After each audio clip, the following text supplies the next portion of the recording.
Star Wars Revenge of the Sith. The game is possibly one of the most underappreciated games to come out of the mid-2000s. Yep. Everybody remembers Battlefront and Republic Commando, but I think the Revenge of the Sith game is often overlooked when it comes to the best of that era. So today I thought, why not take a look back at some of the most interesting background details, differences from the film, and some of my personal favourite moments from this absolute gem of a game. We're going to go through the campaign and look at pretty much everything that it has to offer. Before we get started, this little fella right here is going to be your Glub Shitto, who's going to be hidden somewhere in the video, and the first person to find him, tag where he is, gets their comment pinned as usual. So without further ado, let's get into it. So the game opens with the Battle of Coruscant, same as the film. We follow it sort of beat for beat with a few little additions every now and then. But the first thing that I want to talk about is the hangar is slightly different. In the film, obviously it's a big flat area, but this place has little pit holes and all kinds of things going on, obviously for a game design purpose. And the first detail I want to mention is the two Jedi starfighters you can actually find in either corner of this very opening section. Anakins is to the left side, and then Obi-Wan's is over to the right side there. Fairly obvious, but I just thought I'd mention it because it's a cool little detail. We can see a few droids running about in the background and an MTT over in the back there. I'm pretty sure that's the only time you'll ever see one in this game as well. And I think a very destroyed Arc 170, or like half of an Arc 170, comes flying through into the hangar and crashes just in front of us. Now, one of my favourite things about this opening bit is if you look in the background to the battle going on outside, we can see a few separatist ships and a few Venators, and one is fairly close that gets absolutely destroyed. He gets blown up to pieces and then completely gets obliterated in a massive explosion. But also while that's happening, we see some Vulture droids, some Tri-Fighters, and some more Arc 170s flying past constantly. Very, very cool, in my humble opinion. Master, do you think we should check this ship for survivors? Don't be silly, Anakin. No one could have survived that crash. Wait, I'm still in here. Help me, please, Jedi, please. Nah. So a little fact that I thought I'd bring up is that pretty much all of the B1 models in this game, apart from the ones on Mustafar and a bit, have red markings. There's no just like normal battle droids. They've all got red shoulders, which I thought was a really weird choice. To me, that's harder to do. Surely adding the red paint and just having them completely normal, but that's what they chose to do in this game. Another really cool scene is when we're waiting for R2 to open the door. We can see a massive Venator just moving slowly past. To me, this is just super cool. Like, what a way to open the game and just increase the scale of the whole thing. Very, very cool. What's the situation, Captain? I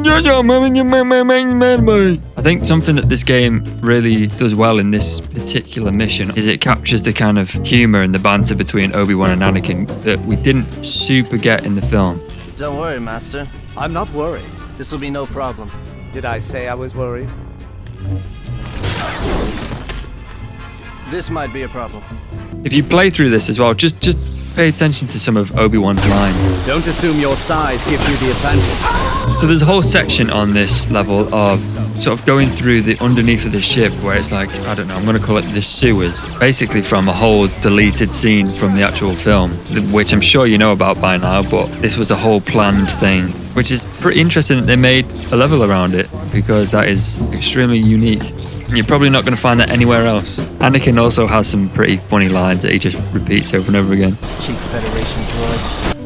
Another mechanic in this game is they have the kind of lightsaber melting through door bit from Phantom Menace, which I thought was a pretty cool nod to that film. The buzz droids in this section are kind of treated like kind of bugs. In a game-wise, they'd probably be treated a bit like rad roaches from Fallout. You know, deadly in numbers, quite nimble and fast. Do you want this one, or should I take it?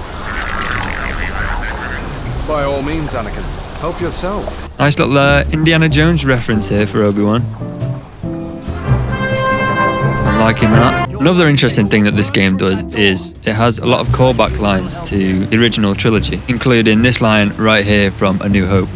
Almost there. Stay on target. He really hates them cheap Federation droids. Cheap Federation droids. Now the movement in this game is pretty impressive for the time it came out. It's quite enjoyable to play, kind of funnily animated, but they do the job. Another little line from A New Hope. We're about to become a lot thinner. Oh bloody hell, here he is. Master, I sense he's gonna do a front flip. So the background vista of this fight is incredible. We see a massive spread of the battle. There's constant ships flying past, Tri-Fighters, Arc-170s. We've got a big shot of a Lucahulk in the background there as well. Hang on, Dooku's ruining my footage here. Let me throw him about a bit. So another cool little thing that happens is we get a flyby of a big Coruscant class light destroyer. You can see it flying past there. That is unreal. The combos and like counter moves you can do in this game are so cool, but also really brutal at the same time.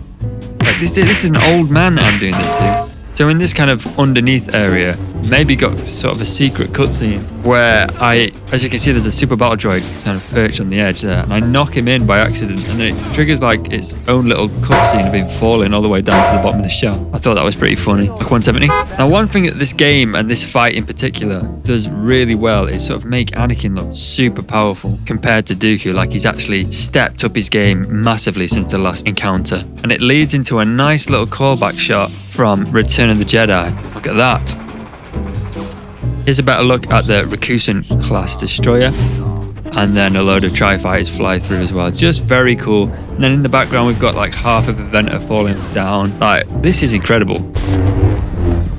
Yes! You've got... So then to finish this fight, we get an alternate death scene for Dooku, where we just stab him straight in the chest. You'll have to let me know if you prefer the one you got in the film or the one we got in this game right here, because I think there's pros and cons to both of them. As I mentioned before, I just think that this game sort of captures a real essence of what would become the Clone Wars. These kind of funny little silly moments that are in there, and it just makes me think, like, what would it be like to see that in live action? Part 2. Let's go see how much trouble Obi-Wan has got himself into now. Here's a little bloody bit of sketch comedy for you in this scene.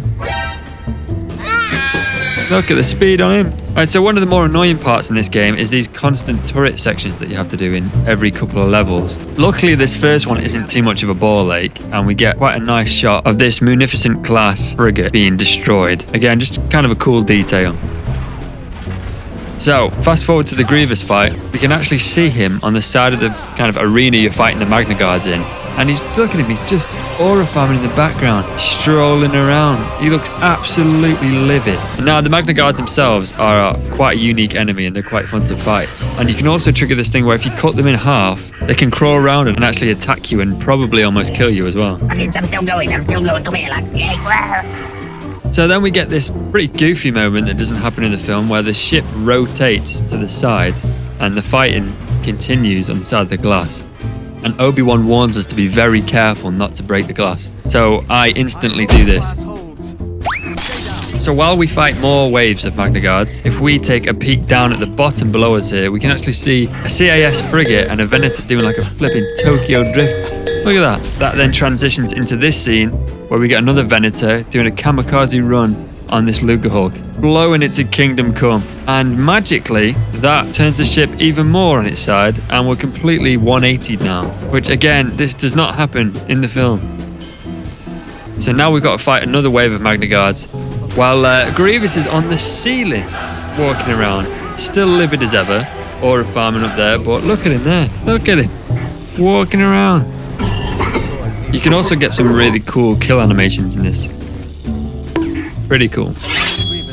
The ship then bloody turns all the way around and rights itself just in time for this absolutely classic scene. So moving straight into Utapau, there's not too much in the beginning of this mission. We're just fighting droids and walking around, but on the right of me in the pit here, we can see a dactylian, which is like a native big kind of bat pterodactyl species on this planet. There he is flying around down there. So moving on from there, we fight a crab droid. The interesting thing that I want to talk about with this game in particular and these crab droids is, I think personally that they've scaled them up massively. I don't remember them being this big in the film. They are like giant. Hello, mate. So in the background of this fight right here, we can see two of General Grievous's wheelie wheel bikes, also known as the Tismau 6, I think they are. Just kind of an interesting detail in the background here. The fact that he had a spare is quite wise of him. Here we go now, the boys are getting introduced. They're here. Very cool introduction to the clones. And it's the right Legion as well, unlike Battlefront 2. So while we fight these droids in this arena here, if we have a look in the background, we can see starfighters flying around. We've got triad droids flying around over there as the cannons shoot. And interestingly enough, the battle droids and the clones fighting over there have no markings whatsoever. In fact, the clones are completely white, and the droids have that kind of darker tan colour that you find on Geonosis. In this cutscene right here, we got Commander Cody mention, and while we're talking about Commander Cody, I'm just going to mention the voice actors in this game. So of course you might have realised that Obi-Wan is voiced by James Arnold Taylor, the same as the Clone Wars 3D animated show. But we've got a real mix of everything here, as Anakin is voiced by the voice actor that does him in the 2003 animated Clone Wars show. And then the clones are actually voiced by Andrew Chaikin, who did the voice of the clone sergeant guy that you take orders from in Republic Commando. Clear access to the entire stronghold. Now, I just want to bring up the fact again. I had a look into it. I rewatched some of Revenge of the Sith, and the crab droids here, oh my god, that poor guy. No, but these are scaled up by at least, I don't know, 10%, 20% scale. The ones in the film are a lot smaller than this. You can go back and watch it. Okay, so the Grievous boss fight happens in multiple stages. We've got different arenas that we fight through. And in this room in particular, we're going to notice in just a second, boom, Vulture droid flies past. Bet you've never seen that before. And in the second arena that we get knocked down to, oh look, the Vulture droid's back. But this time he's, oh my god, he's crashing. Jesus Christ, watch out! The fight then moves into a cave, which I just think is a really, really cool arena for the fight. I really like this Grievous fight. It's one of my favorites in the game. Very atmospheric in here. Well, that leads to probably one of my favorite cutscenes, just for the sheer brutality of this. Are you ready? Watch this. Oh my god, oh my god. What? Holy shit. He is cold, man. He's been knocked the hell out. Oh, even Grievous can't believe it. He's like, oh, did I just do that? So transitioning to the last stage of the fight, we can see the Soulless One in the background, which is Grievous's starship. Again, we've got an alternate death for Grievous here, where he just gets stabbed. It's the same as Dooku. You let me know again in the comments, do you prefer this one or the one we got in the film? Personally, for this one, definitely the one we get in the film. It's a lot more ironic that he kills him with his own blaster, and we get that line, so uncivilized. So the next mission goes straight into the Mace versus Anakin fight. And they, for this game, draw this one out quite a long time. In the film, it happens like within a matter of 2 seconds, it's over. But this one is a long fight between multiple stages. Palpatine's back office, down onto kind of like an outer area that I thought was really cool. Quite a nice sort of corridor to fight through. And we can also sort of see in the background the dynamic weather of this map, with the lightning and the storm going on. And what I will mention here is Mace Windu is a right rage baiter. You have been tainted by the dark side. No! And you have failed the Jedi Order. No! He's already pissed off with you, lads. Stop winding him up. I think maybe he deserves it. Horrible bugger. Again, just look at this stage right here. The vista of Coruscant at night in the background, the lightning. It's certainly a vibe. Don't force me to kill you. In the last stage, we can see Palp's just relaxing, chilling over there. Look at him. Easy like a Sunday morning while I fight to the death. And just as we're finishing up Mace here, I just want to say, this kill that he gets, this death scene is brutal. Mace is absolutely shook. Watch this. He doesn't know what to think. Before he knows it, bang, backwards stabbed through the gut and kicked out the window. And the funniest thing about this transitions straight into this scene. What have I done? What have I done? What do you mean, what have you done? You telling me you did that by accident? Stop right there. You have your library card. I can't let you take any more books out. You've got 15 overdue. What? Some of the Jedi dialogue in this game is not very Jedi-like. I'll cut you in half, traitor! Not sure about that one. It's interesting in this level particularly that we see a few more of the aliens that they've put into this game. We've got a Zabrak right here, but there's not really that many aliens in this game in general. I will say that the combat against the Jedi is so satisfying, absolutely destroying them. I think you better duck. Moving through the temple, we get introduced to this fella right here. Kind of a budget star killer, bit of a tryhard in my opinion. And just to the right, we can see LA-80s constantly flying in, dropping troops off, shooting the surroundings, and then flying back out. And I think that adds to the ambience and the chaos of the whole scene. Anakin, you've learnt from Mace Windu, I see. One less Jedi. Come on, Jedi, defend yourself! The backdrop of this level is really, really nice. The lighting in the back. Hey, will you just wait a minute? I'm trying to talk about the details, lad. Yeah, I knew, lad. No, I knew. See you, good night. Look at these blokes here now, hovering up on the flipping Fiat 500s. Get rid of you, bin your wash straight away. Come on, jump down there. Whoa! Okay, right. See you later. So in the hangar, we have more Jedi starfighters. We've got the red ones in the back, and then interestingly enough, we have some blue ones as well that we then have to fight in a glorious and not annoying at all turret section. And this one, oh boy, this is the best one in the game. This is so fun. This is not tedious at all. So fun. Now pay very close attention to this. I'm going to play this twice. Are you ready for this? Look at that. Did you see that? Let me play this again. There's a bloody head in there.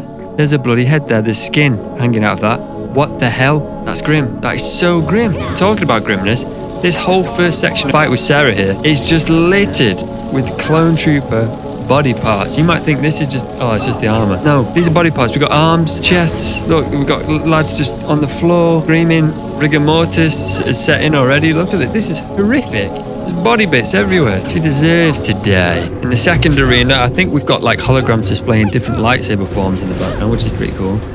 But it doesn't take away from what she's done. And she gets a pretty funny and satisfying death. Good night.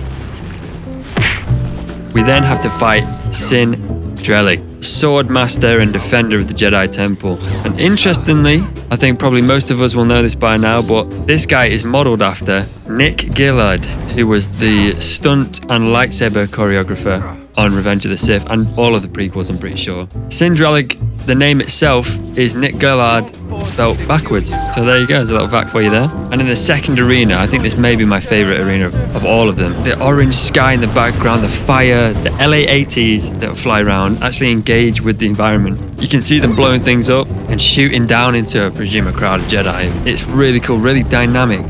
Look at them flying around with the background of the Venators in there as well. It is peak. It's so good. But let's bring this back to another silly little moment where when you defeat Sin Drellig, reminder that this guy is one of the best sword fighters in the entire Jedi Order. Okay, he's like number one. This was his tactic. What the hell's his ID? What is he doing? Yeah, pretty well deserved, I think.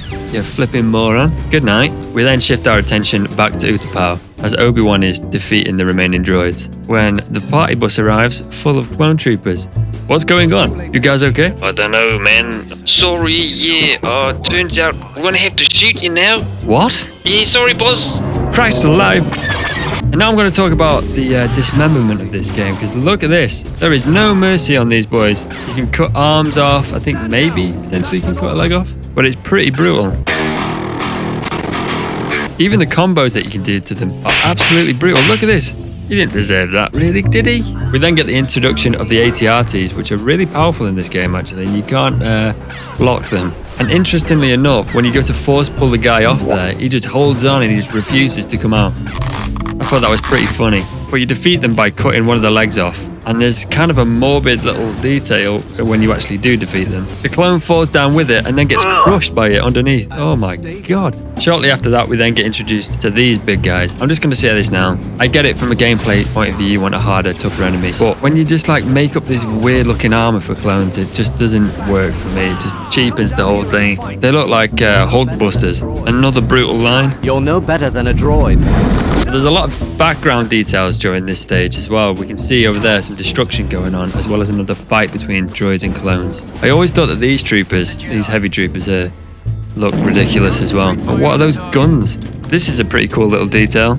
Again, there's another fight going on in the background, but they're just absolutely running at each other there. There is no tactics going on there whatsoever, but it's still pretty cool. There's then an LAAT gunship battle, which the fight itself is just kind of basic. You kind of just chuck in explosive barrels. Well, what we're interested in is the background. You can see the fight through the city on multiple levels. And again, I just think that's really cool. Obi-Wan then escapes by jumping on the top of a Juggernaut tank, which is very close to the end of the mission. But again, above you on the walkway, we can see blue and red lasers flying at each other. It's just a very cool little detail to show that the fight through the city is everywhere. The scrap going on between the clones and the droids is far from over. And interesting interesting thing that they actually thought about was when he jumps off this Juggernaut tank here and runs down the corridor, it transitions directly into him running back out onto the landing platform and heading straight for Grievous's ship. That was quite an interesting take on it. Oh, Darth Vader. Is this racist?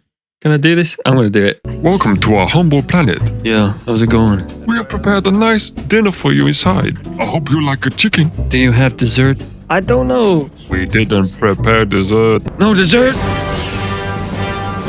Where are those side dishes? Yeah, don't worry lads, we're safe in here. He's not getting in. Now, on this Mustafar level itself, there's not too much to talk about in terms of background details. It's more kind of like the vibe that it's giving off. The lava shooting out in the background, the red, as you're just killing through it, all these Nemoidians. Like you can see the lava plumes spewing up in the background. It's pretty cool. Less detail and references, more just atmosphere and vibes. An interesting thing that I noticed was there are no like red colored droids here with the red shoulders. They're all droid commanders with the little yellow halves of their head. It's just interesting observation. This quite possibly is the funniest part of the whole game. Poggle move, lads. Oh no! Oh dear. And it goes straight from that, and then you see what Tambo, he's absolutely legging it. Ooh, God. That's so funny. If that wasn't enough, we then get to break into this room and actually kill the Separatist leaders ourselves. But little sneaky Newt Gunray just pops the back door open and runs for his life. You fuck! I don't know why these two come running up to try and negotiate. Hey, listen, I got 5,000 credits for you. Oh God, 10,000 credits. Okay, 15. One saber swing and I've got 4 arms cut off. Jeepers creepers. Oh no. Look who it is. What Tambo is. Look at him. He's shaking. He's shitting himself. He's shaking. Oh my God. He's shaking like a shitting dog. Ooh, see ya, brother. Stop! I'm asking you for mercy. Mercy? Yes, you won't kill me. It's not allowed for a Jedi Knight. There's much you fail to understand. Oh shit. We then have to do a sort of tedious boss fight with Newt Gunray in his little Sheathapede shuttle. You basically again just have to throw things and he lightsaber at him and you can kill him eventually like this. But he gets absolutely decimated. He falls right down in the lava, gets one explosion there and then a massive explosion and then another one. He's gone. Very cinematic shot though. So now we're in the Jedi Temple, and the first thing that I want to say is pretty good job on keeping the clone legions consistent. We've got the 501st this time. I think I would have complained if they would have just copied the 212 skins, but there you go. There's a clone helmet just on the floor, and we can see a few more bits of pieces of clone armor as we move further into the Jedi Temple. What the hell? Look at that. Little guy holding on for dear life. I think that's a Jedi's body. As I said before, look, there is Jedi's bodies. Could they Padawans, Jedi Knights, younglings, I don't know, but they're all just dead everywhere in this section. You can even see them on the main stairs there. There's a guy crawling up. It's pretty brutal. It's pretty brutal. There's some more as you move into the main hall, all over this corridor here. Really grim. We can see the damage to the Jedi Temple in the background as well. There's a massive hole in the side of it there. I presume that's one of the ones that LA-80 blew up and flew inside, but it's pretty dark stuff. Madam Jocasta. Oh no. One eye open when I'm sleeping. The lighting in this area is particularly really nice. You can see the kind of rays coming through. Coruscant day in the outside. And this actually is improved in the next scene, which really blew me away when I was walking down there. Like, look at this. The clouds in the background of it. It's really good. For 2005, that is a really good kind of atmospheric device. Unfortunately, it leads into another bloody turret section, which is, again, tedious, but not as bad as the Jedi Starfire one. We're just shooting LA-80s down. That leads us to try and turn the code off, where we meet these two guys. These are clone assassins made for this game. Again, maybe potentially a bit over-designed. They actually used, I think, the clone recon helmet, which Commander Neo uses. Yeah, we'll deal with them. Just deal with them real quick. No problem. And here we go. The finale.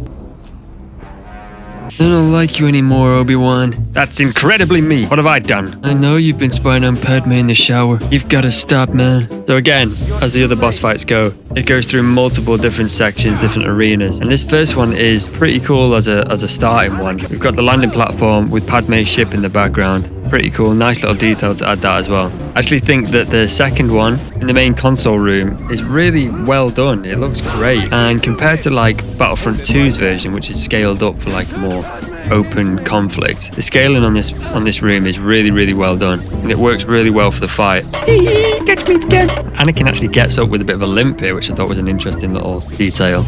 So this area in the film I always remember because this is the area where Duel of the Fates starts playing, and I really wish that I could play like the music from the film in this video, but I'll get destroyed by copyright. But it would work so well. I think this is some really interesting dialogue now as well, so I'll let this play. I only wanted what was best for you, Anakin.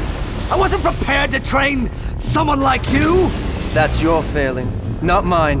Perhaps I did fail you, but I won't abandon you to the dark side. That's not your decision to make. All areas of this fight just make it feel epic, like you're properly involved with the duel that's going on right now. All the dialogue's pretty cool as well. I mean, there's some brutal lines from Obi-Wan. I didn't get to capture it, I don't think, but I think at one point he says something like, "I should have left you on the sands of Tatooine, you little brick," or something like that. I don't know. But he just says something brutal like that. I also think I'll give the game props with the likeness of Hayden and Ewan is really good for like a 2005 game. Pretty good, that. This is one of my favorite little sections of the fight. So if you get further up this bridge area, the background changes, and all those kind of metal plates in the background, they crumble away and fall into the lava. It just adds to that scale, that atmosphere, the vibe of the fight. It's really cool. So this scene pretty much follows the same path as the film. There's no swinging across the wires though, and people said that was, quite an outlandish thing to do, and it's a bit silly when they're swinging across on the ropes. But in this game, they decide to make Obi-Wan fly. Look at him! Whoa! What the hell was that? Now, when that happened, I was playing this, I was laughing my absolute head off. That's so funny. Anakin's entrance to the little platform is the same as it is in the film, where he just makes a big leap. But then this transitions into the smallest arena I've ever seen on any game. And I think the fact that they put this in, you can play this on multiplayer as well, as a dueling arena. I think that the fact that they put this in as a usable arena is incredible. It's just so unique. I love it. It's so Revenge of the Sith. But unfortunately, we defeat Anakin here, and it inevitably goes into the old high ground cutscene. It's over, Anakin! I have the high ground! There's one key difference that I found absolutely hilarious in this bit though. So Obi-Wan cuts him up, leaves him at the bottom, and I'm thinking, oh, here we go. He's going to say, "You were my brother, Anakin. I loved you." But no, he picks up the lightsaber, looks at it, and then goes, "See you, lad." Just nothing, no words, just leaves. See you later. That is brilliant. And then here we go again. But for those who don't know, when you beat the game, you get a bonus mission where you can do that fight all over again, but as Anakin. And when you beat Obi-Wan, it plays this.